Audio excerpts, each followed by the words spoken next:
Hi vlog, welcome to my guys. So 5 things na ayaw ko kay fake Sonic or Flame 150X.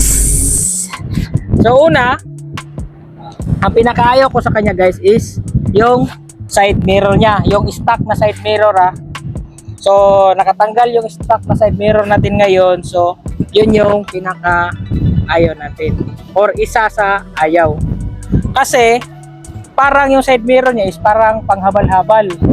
Sa pangalawa, sa pinakaayaw natin sa motor na to is yung stock na signal light. So pansin nyo guys, yung stock na signal light natin, pinalitan na natin ng minimalist na signal light. So pangit kasi ganitong motor, underbone, tapos naka-aggressive yung forma niya, slim type, tapos yung signal light mo nakaganon, patulis, mahaba. Para sa akin lang ito guys, no? So iba-iba naman tayo na preference, pero sa akin ayaw ko talaga nung stock signal light. So pinalitan na natin ang minimalist. Pangatlo, sa pinakaayaw natin is yung body type niya, masyadong bulky sa ganitong motor. So pansin nyo guys, yung fairings niya bulky, although yung motorcycle type niya is underbone na slim type.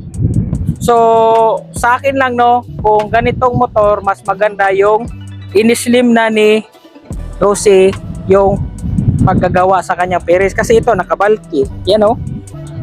Dito din nakaganon, kurbada, bulky din. So dapat naka-slim lang. Para sa akin lang to ha.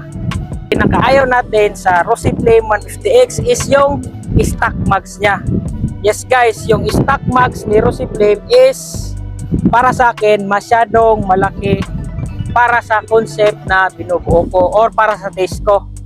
Yung para sa taste ko, ito po na mags yung bagay para sa akin. Hindi masyadong slim, hindi masyadong makapal. 1.4 po ang slim.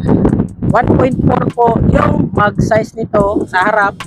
Then dito sa likod is naka 1.6. So makikita nyo, hawig siya sa Raider 150 na mags, pero hindi po ito pang Raider 150. Pang Flash 150 carb po yung nilagay natin.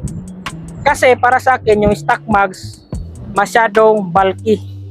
Mga bagay na ayaw ko dito sa motor natin na Rosie Flame 150X. So baka may mambas na naman sa inyo or may makomento kayo guys, para sa akin lang yun. So iba-iba naman tayo ng pananaw or pagtingin sa motor or taste sa motor. Sa akin yun lang po yung ayaw ko dito sa Rosie Flame 150X.